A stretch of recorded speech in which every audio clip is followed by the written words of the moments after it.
Olá a todos. Hoje estamos aqui com um livro escrito, ou pelo menos um capítulo escrito, pelo Eduardo Filho. O livro tem um nome sugestivo: Trabalhadores não precisam ser pobres. O Eduardo é educador financeiro. É verdade mesmo? Não precisa ser pobre? É, professor. Por quê? A gente observa aí o senhor que é um exímio economista, um doutor, analisando os aspectos do país que a gente vive, né? Hoje a gente tem mais de 13 milhões de pessoas Desempregados. Então, na verdade, esse número é bem interessante, mas que recebem abaixo de R$90 por mês. Um grande número de pessoas desempregadas. A gente tem vivido aí um momento de economia também bastante interessante, onde o papel do educador financeiro é promover essa esperança e também um caminho de como a gente sair de uma situação, por exemplo, que nós como brasileiros trabalhamos tanto, e como é que a gente faz essa virada, né? Nós trabalhamos e muitas pessoas endividadas, como é que a gente faz para pagar as dívidas? Historicamente no Brasil, as pessoas não têm muito costume de cuidar bem das suas finanças. Né? O capítulo que você escreveu, Eduardo, é sonhar uma questão de fé aliada à educação financeira. Mas o texto todo está baseado numa metodologia denominada DSOP. Exatamente. Você pode explicar um pouco o que é isso? Essa metodologia DSOP é bem interessante porque ela fala sobre educação financeira, mas ela valoriza o sonho em primeiro lugar. Então você faz um diagnóstico, por exemplo, das suas finanças, você faz um planejamento de um sonho, e todo sonho tem um custo. Eu tenho um desejo de fazer uma viagem, eu tenho um desejo de quitar minhas dívidas, eu tenho um desejo de obter algum bem financeiro, e eu tenho que sonhar. A gente promove o sonho, então a gente sonha, e geralmente a gente faz assim, né? Eu tenho um objetivo, eu tenho um sonho. Se sobrar dinheiro, eu vou realizar. Mas não, quando a gente prioriza o sonho, é muito provável que a gente vai conseguir realizar, porque eu vou fazer isso dentro de um planejamento. Nós assistimos aqui no Brasil uma situação bastante difícil, né? A população tem muitas carências, muitas dificuldades em ver seus objetivos atingidos. E ver aqui que você tem aqui alguns caminhos, né? Como é que faz para transformar esse sonho em alguma coisa que não é só potencial, mas que pode se realizar efetivamente? O livro conta bastante sobre histórias de pessoas que conseguiram fazer essa virada, com níveis altos de endividamento. Por exemplo, eu dou algumas dicas, por exemplo, de como eu não comprei o segundo carro. Porque hoje a gente fala sobre a educação financeira como algo comportamental. Então, por que é que as pessoas consomem? Será que elas fazem conta? Será que não é por uma questão de comportamento? Então assim, eu tenho uma necessidade, eu vou lá, eu compro, acabo me endividando. Mas eu faço mesmo o cálculo? Então a gente vai falar sobre essa questão de você acreditar que é possível.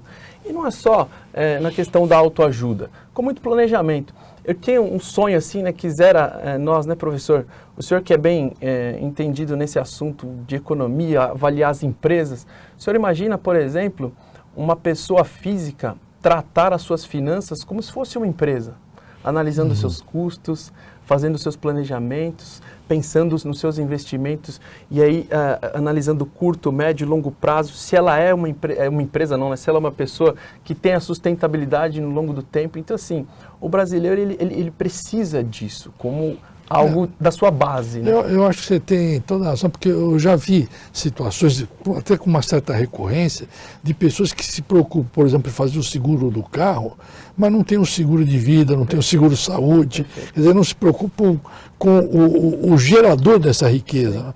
Então isso, de fato, é um aspecto limitante. Eu também percebi no texto seu, e depois pela sua formação, que tem um contexto de religiosidade.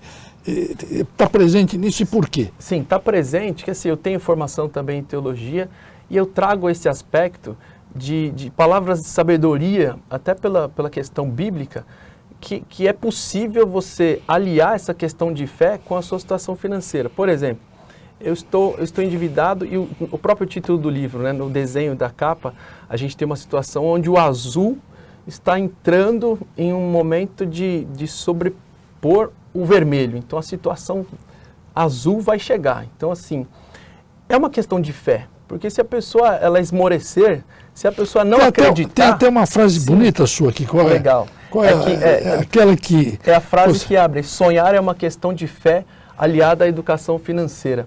Eu tenho baseado não só a minha vida, mas os meus estudos, alguns artigos que eu tenho produzido e como eu tenho dado as minhas palestras, eu falo sobre 3 aspectos. Eu falo sobre fé, educação financeira e aprendizado contínuo. Esses são os 3 elementos que você pode aplicar, você pode conhecer, que com certeza você vai ter sucesso na vida. E eu conto um pouquinho de como foi o meu sucesso e também os nossos outros amigos autores contam como eles conseguiram esse sucesso. Então eu falo aí, por exemplo, de como a gente consegue fazer uma virada de carreira, que aconteceu na minha família. Como é que foi? Aconteceu na verdade com a minha esposa. Ela trabalhava em um serviço e ela desejava ter uma outra opção, principalmente com a chegada da minha primeira filha. E a gente sabe que a mulher nessa inserção aí do mercado de trabalho fica um momento bem complicado. E aí ela tinha um sonho de ficar um tempo em casa. Mas como é que vai ficar? Não, eu quero só ser a esposa do meu marido. E a mãe dos meus filhos. É algo bem incomum, né, para os dias de hoje. E a gente mostra um pouquinho de como é que foi essa relação. Então nós fizemos um planejamento antes dela parar.